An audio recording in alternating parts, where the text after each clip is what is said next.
میرے محترم بھائیوں، بہنوں، بچوں، بچیوں، عزیزوں، جاننے والے، نہ جاننے والے، السلام علیکم ورحمۃ اللہ وبرکاتہ۔ کچھ دنوں سے میں قرآن سے اللہ کی پسندیدہ ہستیاں کون ہیں، کہ اللہ کس کو پسند کرتا ہے، ولی دوست کو کہتے ہیں۔ تو اللہ کا دوست کون ہے؟ وہ یہ کوئی وراثتی چیز نہیں ہے کہ ایک بڑے اولیاء اللہ تھے تو اب ان کا بیٹا بھی انہی جیسا ہوگا۔ ہمارے یہاں وراثت چلتی ہے کہ بڑے بزرگ کا بیٹا بھی بزرگ بن جاتا ہے، چاہے وہ کلین شیو ہو، وہ لوگ اس کے پاؤں چوم رہے ہوتے ہیں، جہالت ہے۔ تو آج میں تھوڑا سا سورہ بنی اسرائیل ہے، اس میں بھی سارے اخلاق بیان ہوئے۔ میرے بھائی بہنوں، ایمان لانے کے بعد انسان بنتا ہے، اور اس کے بعد اس کی قیمت، اس کا بڑا پن، اس کی وجاہت، اس کی شرافت وہ پیسوں سے نہیں ہوتی۔ پیسوں سے انسان مالدار تو ہو جاتا ہے، بڑا نہیں بنتا، بڑا نہیں بنتا۔ ہمارا علم غلط ہو گیا۔ بڑا بڑا بندہ جے بول دیا 3 ملین 200 مربع نوابہ فلانا ہے، نوابہ فلانا ہے۔ میرے بھائیو، یہ بالکل غلط علم ہے۔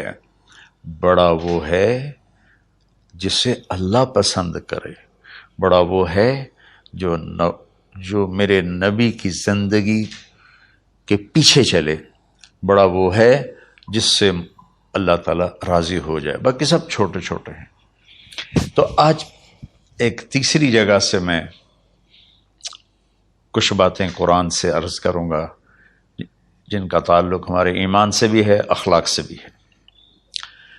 وہ ہے بسم اللہ الرحمن الرحیم، وَقَضَىٰ رَبُّكَ أَلَّا تَعْبُدُوا إِلَّا إِيَّاهُ بِالْوَالِدَيْنِ إِحْسَانًا إِمَّا يَبْلُغَنَّ عِندَكَ الْكِبَرَ أَحَدُهُمَا أَوْ كِلَاهُمَا فَلَا تَقُل لَّهُمَا أُفٍّ وَلَا تَنْهَرْهُمَا وَقُل لَّهُمَا قَوْلًا كَرِيمًا وَاخْفِضْ لَهُمَا جَنَاحَ الذُّلِّ مِنَ الرَّحْمَةِ وَقُل رَّبِّ ارْحَمْهُمَا كَمَا رَبَّيَانِي صَغِيرًا۔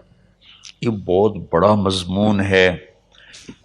اللہ نے قرآن بھر دیا والدین کے خدمت کے لیے، والدین کی اطاعت کے لیے، والدین کی ماننے کے لیے۔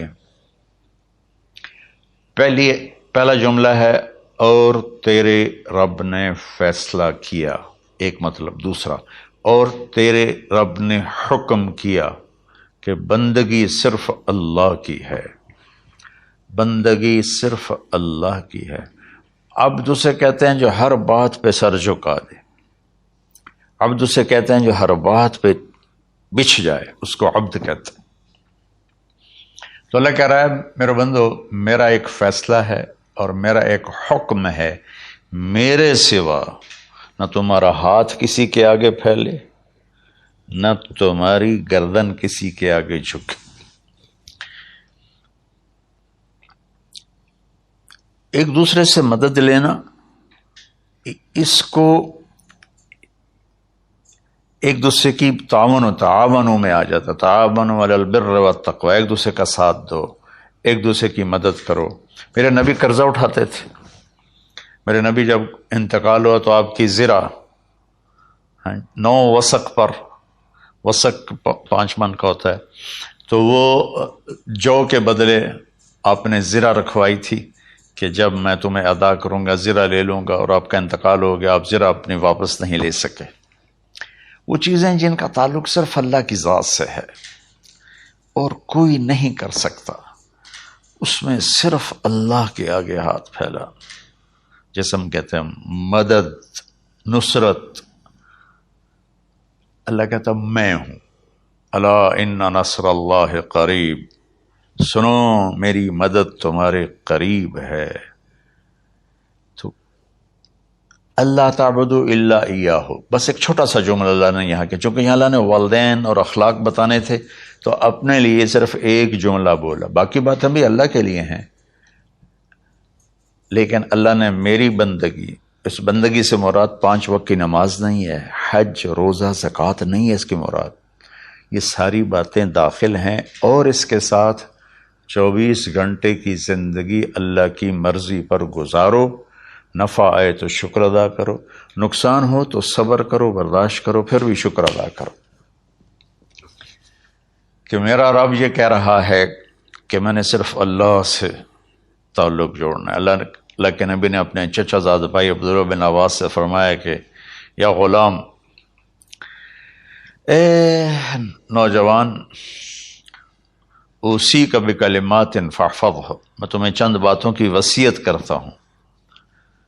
کیا؟ احفظ اللہ، احفظ اللہ یحفظک اللہ، یحفظک اللہ، اللہ کے اوامر کی حفاظت کر، اللہ تیری حفاظت کرے گا۔ احفظ اللہ تجدہ تجاہک، تو اللہ کے اوامر، اسلام، حلال حرام کی پہچان کر کے زندگی گزار تو اللہ کو ہر وقت تو اپنی مدد کے لیے تیار پائے گا۔ اور لمبی حدیث ہے، بنا عشاء کی نماز کا وقت ہو رہا ہے، اس میں وہ جملہ جو اس میرے مضمون سے متعلق ہے، وَإِذَا سَأَلْتَ فَاسْأَلِ اللَّهِ، جب بھی مانگو اللہ سے مانگو، جب بھی مانگو اللہ سے مانگو، اللہ کے سوا کوئی دینے والا نہیں ہے، صرف اللہ ہے دینے کے لیے۔ وَإِذَا اسْتَعَنْتَ فَاسْتَعِنْ بِاللَّهِ، اور جب مدد کے لیے ہاتھ اٹھاؤ تو صرف اللہ کو پکارو، جب ضرورت حاجت کے لیے مدد کے لیے ہاتھ اٹھاؤ تو اپنے اللہ کو پکارو۔ تو یہ حدیث کی بات بھی ہے، جو قرآن کی بات بھی ہے۔ اس کے بعد آگے اللہ کہتا ہے وَبِالْوَالِدَيْنِ إِحْسَانًا، اور اپنے والدین کے ساتھ احسان کرو۔ احسان کا کیا مطلب ہے؟ اللہ آگے اسی کی تشریح کر رہا ہے۔ ویسے احسان کا مطلب عربی میں ہوتا ہے، یہ جو ہمارا اردو کا احسان ہے، میں تیرے تو احسان کیتا ہے تو ہوں میں نالے کی کر رہے ہیں، یہ بھی مطلب ہے، لیکن احسان کا اصل مطلب ہوتا ہے، احسان حسن سے ہے، حسن، حسن سے الف، 2 الف ملے اور احسان بن گیا۔ احسان کا مطلب ہوتا ہے کسی بھی کام کو جو دنیا کا ہے، دین کا ہے، اسے انتہائی خوبصورت طریقے سے کرنا۔ جیسے کسی دلہن کا میک اپ ہوتا ہے نا، تو 5-6 گھنٹے 4 گھنٹے کے بعد وہ کہتی ہے، جو ہوتی ہے اس کا میک اپ کرنے والی، کہ جی بس یہ مکمل ہو گیا ہے اور اب اس سے آگے نہیں ہے۔ تو آخری انتہا، اچھائی کی آخری انتہا پر پہنچ کے کام کرنے کو احسان کہتے ہیں۔ تو میرا اللہ کہہ رہا ہے میرے بندو، اپنے والدین کے ساتھ وہ کرو کہ جو بھلائی کی، خدمت کی، ماننے کی آخری حد ہے۔ سبحان اللہ۔ وبالوالدین احسان، بالوالدین پہلے ہے، احسان بعد میں ہے۔ اللہ تعالیٰ نے باقی سب کو پیچھے کر کے فرمایا کہ دیکھو خاص طور پہ ماں باپ کے ساتھ وہ رویہ کرو کہ ان کے دل سے دعائیں نکلیں۔ چند دن پہلے ایک والد یوں ہاتھ اٹھا کے کہہ رہا تھا اپنے بیٹے، اکلوتا بیٹا، میں منگنا اللہ کھولو اللہ تینوں چاہ لگے۔ باپ بیٹے کے لیے یہ دعا مانگ رہا تھا اور بیٹا اکیلا ہے، یہ بد دعا باپ کر رہا تھا۔ تو بھائیو ایسی اولاد نہ بنو جس ماں نے پیٹ میں 9 مہینے اٹھایا، پھر جننے کی تکلیف برداشت کی۔ ایک شخص آیا حضرت عبید بن عمیر کے پاس کہ حضرت میں نے ماں کو اپنے کندھے پہ بٹھا کے پیدل حج کرایا ہے، مینا لے گیا، عرفات لے گیا، مزدلفہ، پھر مینا، پھر مکہ، تو کیا میں نے ماں کا حق ادا کر دیا؟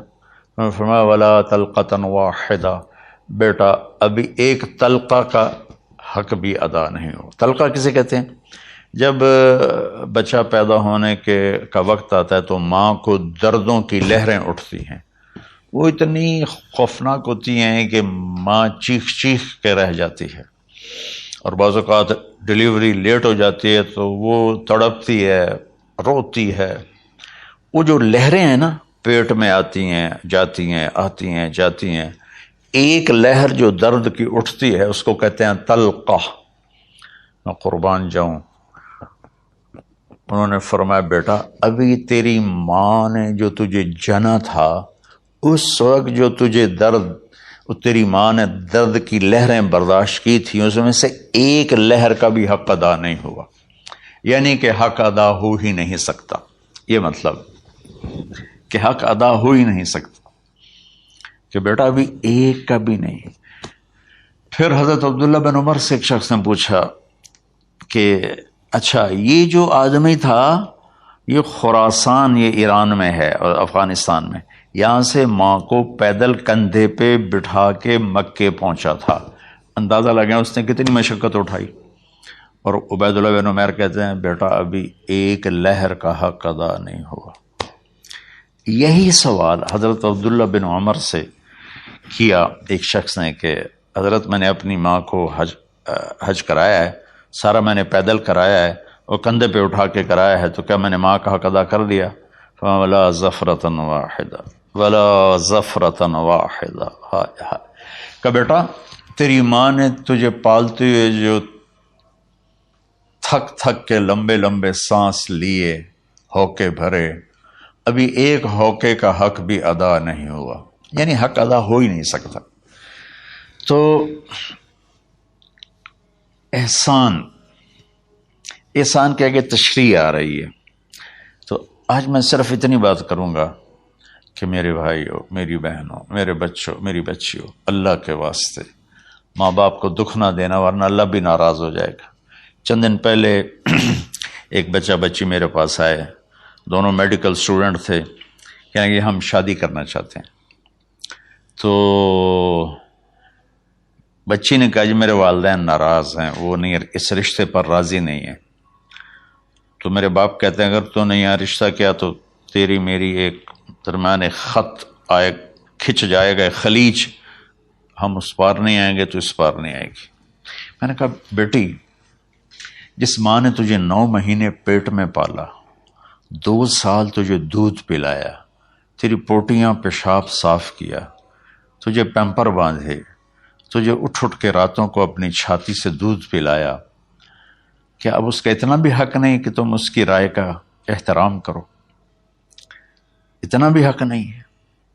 تو میں نے کہا بیٹا میری کوئی رائے نہیں ہے، تو اگر تیرے ماں باپ راضی ہیں تو بسم اللہ ضرور کر، اگر راضی نہیں ہیں تو دیکھو موت تک تجھے ماں باپ کی دعا نہیں ملے گی، اور ماں باپ کی دعا نہ ملی تو کچھ بھی نہیں ملے گا.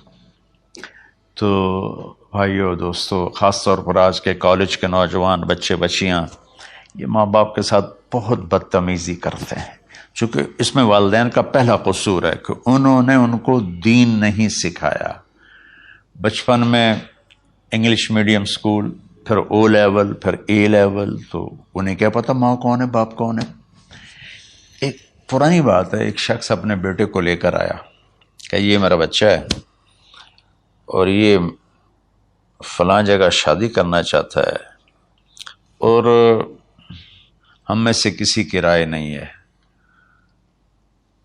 اور یہ مانتا نہیں ہے، اور اس کے ساتھ اس نے نا دھاڑے مار کے رونا شروع کیا. تو میں نے بچے کو دیکھا تو یوں کر کے بیٹھا تھا، اس کا باپ رو رہا ہے، ہچ کیوں تو ایسے بیٹھا ہو. تو مجھے اچانک خیال آیا، میں نے کہا شیخ صاحب اس کو کہاں پڑھایا تھا؟ کہا جی امریکن اسکول. اس کے بعد آسٹریلیا بھیجا تھا مزید تعلیم کے لیے. ان کے شیخ صاحب اس بچے کا کوئی قصور نہیں، آپ کا قصور ہے. اس کو تو پتہ ہی نہیں میری ماں کیا ہے، میرا باپ کیا ہے. ایک ہماری تہذیب تھی وہ ختم ہو گئی ہے، اس میں علم نہیں بھی تھا تو ماں باپ کا. میں نے اپنی آنکھوں سے دیکھا، میں نے اپنے دادا کو دیکھا لیکن میں یاد نہیں، لیکن جو میرے دادا کے چھوٹے بھائی تھے ان کو میں سنبھلتا ہوں، ان کو میں نے دیکھا ہے. 3ری 4تھی جماعت تک میں تھا، 61 میں ان کا انتقال ہوا، میری 9 سال عمر تھی. تو 8 سال ان کے بیٹے جوان تھے، اور ڈیرے میں جب وہ بیٹھتے تھے تو ان کے بچے ان کے سامنے نہیں بیٹھتے تھے، ان کی پیٹھ کے پیچھے بیٹھتے تھے. اتنا ادب، حالانکہ چاروں کے چاروں دین نہیں جانتے تھے، تہذیب تھی. ثقافت تھی جو آج کی تہذیب نے ہم سے سب کچھ چھین لیا۔ اب بھی آپ جاؤ بیٹا تھر پارکر میں گیا ہوں 2-3 دفعہ، اور وہاں مسلمان نہیں ہندو عورتیں جب گاڑی گزرتی ہے تو گھونگھٹ کو نیچے کر لیتی ہیں، اپنا چہرے کو فوراً چھپا لیتی ہیں۔ تو خیر بہرحال میں نے کہا شیخ صاحب اس بچے کا قصور نہیں، آپ کا قصور ہے۔ تو میرے بچوں اپنے ماں باپ کو خوش کرو، راضی کرو۔ کہ ایک بدو آیا صحابی کا، یا رسول اللہ میرا باپ مجھ سے پوچھے بغیر میرے مال کو خرچ کر دیتا ہے۔ آپ نے فرمایا بلاؤ بھائی۔ جب اسے پتہ چلا کہ میرے بچے نے میری شکایت کی ہے تو اسے بڑا دکھ ہوا، تو اس نے دل ہی دل میں چند اشعار پڑھے، زبان پہ ادا نہیں دل میں آئے۔ تو جب وہ مسجد میں انٹر رہا تو جبریل پہلے آئے بیٹھے تھے کہ یا رسول اللہ، اللہ فرما رہے ہیں اس سے کہو کہ پہلے وہ اشعار سنائے جس کو اس کے کانوں نے نہیں سنا، لیکن اللہ نے من فوق عرش ہی سن لیا ہے، عرش کے اوپر اللہ نے سن لیا ہے۔ تو آپ نے اس سے ارشاد فرمایا کہ تمہاری بات ہم سنتے ہیں باپ بیٹے کی، لیکن پہلے وہ شعر سناؤ جو تیری زبان سے ادا نہیں ہوئے، تیرے کانوں نے نہیں سنے، تیرے دل کی گونج تھی اور تیرے دل کی آہ اور فریاد تھی جو دل ہی میں گھٹ کے رہ گئی، اسے اللہ نے سنا ہے۔ وہ کہتا ہے سناؤ۔ کہنے لگا یا رسول اللہ، آپ کا رب ہر وقت ہمارے ایمان کو آپ پر زیادہ سے زیادہ بڑھاتا رہتا ہے، اس ذات کی قسم جس کے قبضے میں میری جان ہے۔ یہ چند میرے دکھ بھرے خیالات الفاظ کی شکل میں ڈھلے، لیکن میری بزم تصور میں ہی رہے اور وہیں دفن ہو گئے، باہر نہیں نکلے، میری زبان سے ادا نہیں ہوئے، میرے کانوں نے نہیں سنا، آپ کے رب نے سن لیا۔ اب میں نے کہا اچھا بتاؤ تم نے کہا کیا تھا؟ تم نے کہا جی میں نے بچے کی جب سنی شکایت میری کی ہے تو میں نے کہا تھا غضوتک مولودا وعلتک یافعا تعل بما اجنی علیک وتنہل وإذا ضاقتک بالسقم لیلة لم ابت لسقمک الا ساہرا اتململ کأنی انا المتروک دونک بالذی ترکت به دونی وعینی تحملہ تخاف الرضا نفسی علیک وإنہا لتعلم ان الموت وقت مؤجل فلما بلغت السن والغایة التي الیہ مدى ما فیک كنت اؤمل جعلت جزائی غلظة وفظاظة كأنك انت المنعم المتفضل فلیتک ان لم ترع حق ابوتی فعلت كما الجار المجاور يفعل فأولیتنی حق الجوار لم تکن علی بمال دون مالک تبخل۔ میں بھی ترجمہ کرتا ہوں۔ اس کا میرے نبی پر کیا اثر ہوا کہ آپ کے ٹپ ٹپ آنسو گر رہے تھے اور آپ کی داڑھی آپ کے آنسوں سے تر ہو رہی تھی۔ یہ اتنا فصیح کلام ہے کہ عربوں کو بھی پسینہ آ جائے گا ترجمہ کرنے کے لیے، تو میں تو عربی نہیں ہوں، لیکن یہ فخر تو حاصل ہے، بھلے ہیں یا برے ہیں 2-4 قدم ہم بھی تیرے ساتھ چلے ہیں۔ کچھ عرصہ اہل علم کی محفلوں میں بیٹھے، کچھ زبان کی شناسائی ہوئی، تو میں اپنی کم مائگی کے ساتھ اس کا ترجمہ کروں گا۔ وہ کہتا ہے غزوتک مولودا وعلتک یافعا تعل بما اجنی علیک وتنہل۔ میرے بیٹے جس دن تو پیدا ہوا ہم نے اپنے لیے جینا چھوڑ دیا، ہوئے ہوئے ہوئے ہوئے، ہم تیرے لیے جیے۔ تیری ماں تجھے دودھ پلاتی تھی، میں تیرے لیے روٹی کے نوالے لاتا تھا، میری ساری کمائی پہلی اور آخری سب تیرے اوپر لگتی تھی۔ تجھے خوش دیکھتے تھے تو خوش ہوتے تھے، تجھے روتا دیکھتے تھے تو ہم روتے تھے۔ وَإِذَا ضَاقَتْكَ بِالسُّقْمِ لَيْلَةً لَمْ أَدْلِ سُقْمَكَ إِلَّا سَاهِرًا أَتَمَلْمَلُ۔ جب تو کبھی بیمار ہو جاتا تھا تو تیرے سرانے بیٹھ کر ہم ساری رات روتے تھے اور دعائیں کرتے تھے، یا اللہ ہمارے بچے کو بچا لے، ہمارے بچے کو صحت دے دے۔ اس تڑپ میں ساری رات میں جاگتا تھا، تیرے لیے میں نے اپنا سب کچھ لگا دیا، اپنے لیے جینا چھوڑ دیا، اپنی خواہشات کو دبایا، تیری ہر خواہش کو پورا کیا، تجھے مسکرانے کے لیے، تجھے ہنسانے کے لیے میں دھکے دھوڑے کھاتا رہا، کبھی گرمی لو کی جھلسا دینے والی ریت اور کبھی سردی کے سرد ہوا کے تھپیڑے، لیکن میں ان دونوں سے گزرتا ہوا تجھے پالنے کی خاطر اپنے آپ کو کھپاتا رہا۔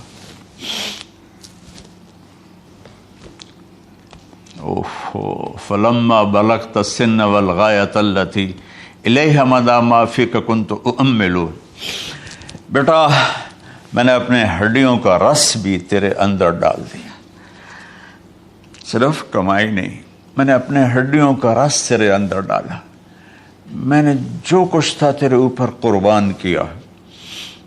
تجھے مسکراتا دیکھ کر میں اپنے غم بھولتا تھا، تجھے ہنستا دیکھ کر مجھے دکھ بھول جاتے تھے، اور پھر آہستہ آہستہ آہستہ میری ہڈیوں کا گودا، میری کمائی تیرے اندر گئی، اور تو ایک خوبصورت درخت کی طرح بڑھتا چلا گیا، بڑھتا چلا گیا، بڑھتا چلا گیا، بڑھتا چلا گیا، اور میری بڑھاپے نے کمر جھکا دی اور میں جھکتا چلا گیا، جھکتا چلا گیا۔ میرا خیال تھا کہ جیسے میں اس کی انگلی پکڑ کے چلتا تھا، اب میری باری ہے، یہ میری انگلی پکڑ کے چلے گا، جیسے میں اسے سینے سے لگاتا تھا، پیار کرتا تھا، جھولے جھلاتا تھا، باغ میں لے جاتا تھا، یہ ساری اس کی تعبیرات کے اندر داخل ہیں، الفاظ میں نہیں ہیں۔ تو مجھے خیال آتا تھا جب میں بوڑھا ہو جاؤں گا نا تو میرا بیٹا بھی مجھے ایسے ہی لے کے پھرے گا، میرا بیٹا بھی میری سنے گا۔ یہ 100 دفعہ پوچھتا تھا یہ کیا ہے، اور میں ہر دفعہ جواب دیتا تھا یہ ہے۔ تو اب میں بوڑھاپے میں اس سے بات کروں گا، یہ میری بات سنے گا۔ میں اس کو نوالے کھلاتا تھا، یہ مجھے روٹی کھلائے گا۔ میں اس کا انگلی پکڑ کے چلتا تھا، یہ میرا ہاتھ پکڑ کے چلے گا۔ میری کمر بڑھاپے نے جھکا دی اور میں ایک خشک پیڑ کی طرح ہو گیا، اور جوانی نے تیری کمر کو سیدھا کیا اور تو ایک تر و تازہ درخت بن گیا۔